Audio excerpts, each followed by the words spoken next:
नमस्कार दोस्तों, स्वागत है आपका अपने चैनल लर्निंग स्टूडियो में। लर्निंग स्टूडियो में आज हम जानेंगे प्रेमचंदोत्तर युग के उपन्यास के बारे में। दोस्तों, ये जो प्रेमचंदोत्तर युग है, ये हिंदी में उपन्यास के विकास का तीसरा चरण है। तो आइए इसके बारे में जानते हैं विस्तार से। सब्सक्राइब करिए मेरे चैनल को और बेल आइकन को दबाइए ताकि आप मेरा वीडियोस देख सके सबसे पहले। दोस्तों, हिंदी उपन्यास के विकास क्रम को 3 भागों में बांटा गया है। पहला, प्रेमचंद पूर्व युग का उपन्यास, दूसरा प्रेमचंद युग का उपन्यास और तीसरा प्रेमचंदोत्तर युग का उपन्यास। दोस्तों, यहाँ पर मैं एक बात बता देना चाहती हूँ कि मुंशी प्रेमचंद जी को हिंदी उपन्यास में उपन्यास सम्राट के नाम से भी जाना जाता है और उन्होंने उपन्यास के क्षेत्र में बहुत बड़ा क्रांति लाया। उन्हीं के नाम को केंद्र में रखकर ये 3 काल विभाजन किया गया है उपन्यास के विकास क्रम को। तो पहला और दूसरा जो है प्रेमचंद पूर्व युग का उपन्यास और प्रेमचंद युग का उपन्यास, इन दोनों पर मैंने अलग अलग 2 वीडियो बनाए हैं। आप चाहे तो इसे देख सकते हैं। और आज हम पढ़ने जा रहे हैं प्रेमचंदोत्तर युग के उपन्यास के बारे में।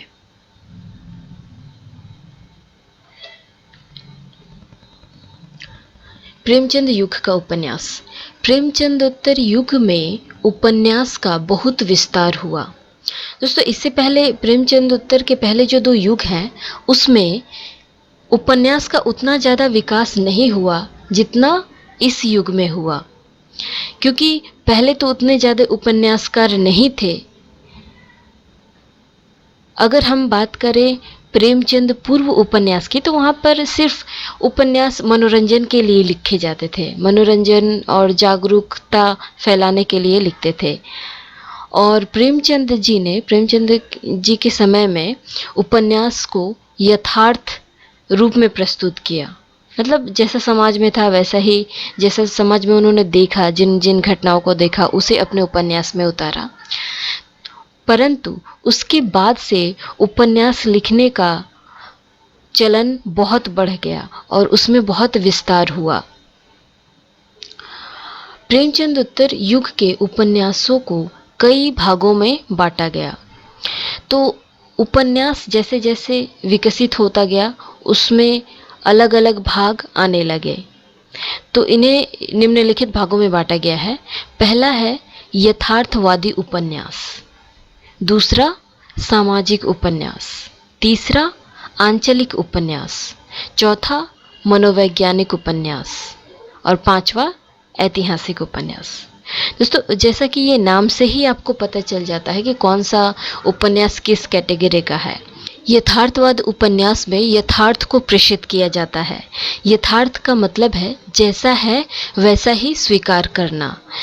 तो इसमें उपन्यासकार उपन्यास लिखने के लिए समाज से सच्ची घटनाओं को चुनते थे। वहाँ कल्पना का कोई स्थान नहीं होता था। जैसे उदाहरण के लिए मैं एक लेना चाहती हूँ, चंद्रकांता। चंद्रकांता एक उपन्यास था जो प्रेमचंद पूर्व युग में लिखा गया था। तो उसमें क्या था, वो उसका जो विषय वस्तु था तिलस्मी अय्यरी और मनोरंजन के लिए लिखा गया था। तो उसमें वास्तविकता से कोई संपर्क नहीं था, उसमें सिर्फ कल्पना से ही उस उपन्यास की रचना की गई थी। दूसरी तरफ उपन्यास मुंशी प्रेमचंद जी का वो है गोदान, हमारे जीवन से ही लिया गया उपन्यास। वहाँ पे कल्पना का कोई काम नहीं है।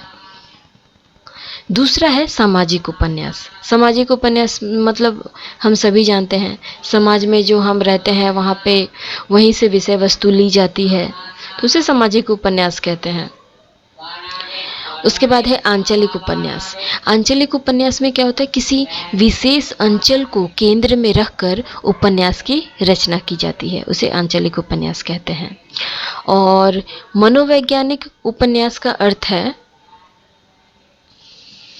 मनोवैज्ञानिक उपन्यास वे उपन्यास है जिसमें मानसिक संघर्ष, मानसिक तनाव और मानसिक प्रकृति को केंद्र में रखकर उपन्यास की रचना की जाती है, उसे मनोवैज्ञानिक उपन्यास कहते हैं। और अंतिम है ऐतिहासिक उपन्यास। इसके बारे में तो हम सभी जानते हैं, मतलब इतिहास की किसी घटना को यहाँ पे लेके उपन्यास की रचना करते हैं। तो इसके बाद आता है प्रेमचंद उत्तर युग के उपन्यासकार। तो प्रेमचंद जी के बाद, उनके युग के बाद कौन कौन से उपन्यासकार उभर कर सामने आए उनके बारे में हम जानेंगे।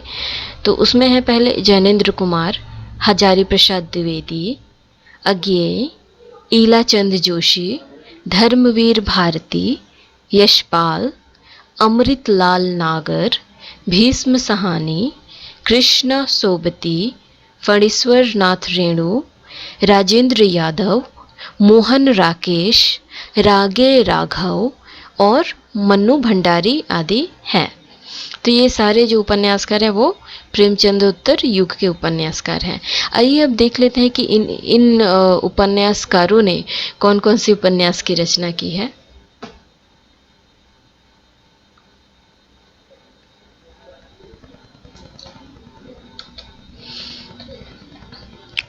जैनेन्द्र कुमार ने परख, सुनीता और त्यागपत्र इसकी रचना की है। आचार्य हजारी प्रसाद द्विवेदी ने बाण भट्ट की आत्मकथा, चारु चंद्रलेख और पुनर्नवा की रचना की है। अज्ञेय का उपन्यास है शेखर एक जीवनी, नदी के द्वीप, अपने अपने अजनबी। ईलाचंद जोशी के उपन्यास हैं प्रेत और छाया, सन्यासी, जहाज का पंछी। धर्मवीर भारती के उपन्यास हैं सूरज का सातवां घोड़ा और गुनाहों का देवता। यशपाल, इनकी उपन्यास हैं दिव्या, देशद्रोही, दादा कामरेड, झूठा सच, अमिता, मनुष्य के रूप में, तेरी मेरी उसकी बात। उसके बाद आते हैं अमृतलाल नागर। इन्होंने महाकाल, बूंद और समुद्र, शतरंज के मोहरे, सुहाग के नूपुर, अमृत और विष, सात घूंघट वाला मुखड़ा, मानस का हंसराज आदि की रचना की है।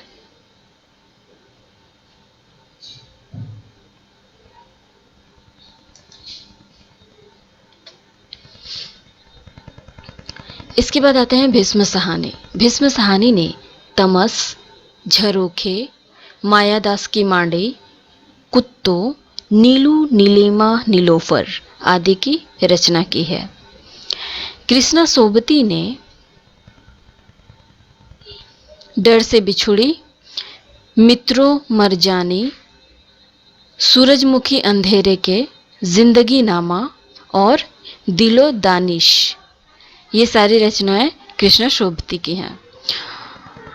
फणीश्वर रेणुनाथ के उपन्यास हैं मैला आंचल, परती परिकथा और जुलूस। नरेश मेहता के उपन्यास है यह पथ बंधु था, दो एकांत, धूमकेतु एक श्रुति। श्रीलाल शुक्ला के उपन्यास है राग दरबारी, पहला पड़ाव। मनु भंडारी के उपन्यास है आपका बंटी, एक इंच मुस्कान, महाभोज। और अंत में रागे राघव का उपन्यास है कब तक पुकारूं और मुर्दों का टीला। दोस्तों, यहाँ पर मैंने प्रमुख उपन्यासकारों का नाम लिया है। ऐसा नहीं है कि बस इतने ही उपन्यासकार हैं। प्रेमचंद उत्तर युग में और भी बहुत सारे उपन्यासकार हैं, लेकिन सबका नाम लेना संभव नहीं है। इसीलिए मैंने जो प्रमुख उपन्यासकार हैं उनका नाम लिया है और ये उनकी प्रमुख रचनाएं हैं। तो उम्मीद करती हूँ कि आपको ये वीडियो पसंद आया होगा और इसमें दी गई जानकारी आपको अच्छी लगी होगी। अगर अच्छी है तो इसे लाइक एंड शेयर ज़रूर करें और मेरे चैनल को सब्सक्राइब करना ना भूलें। दोस्तों, मैं अपने वीडियो में कोशिश करती हूँ कि आपको ज़्यादा से ज़्यादा जानकारी दे सकूँ ताकि आपको चीज़ों को समझने में सुविधा हो। ठीक है, तो अगर आपका कोई कमेंट हो तो इसे कमेंट बॉक्स में ज़रूर लिखें। ठीक है। और ये वीडियो देखने के लिए आपका बहुत बहुत धन्यवाद।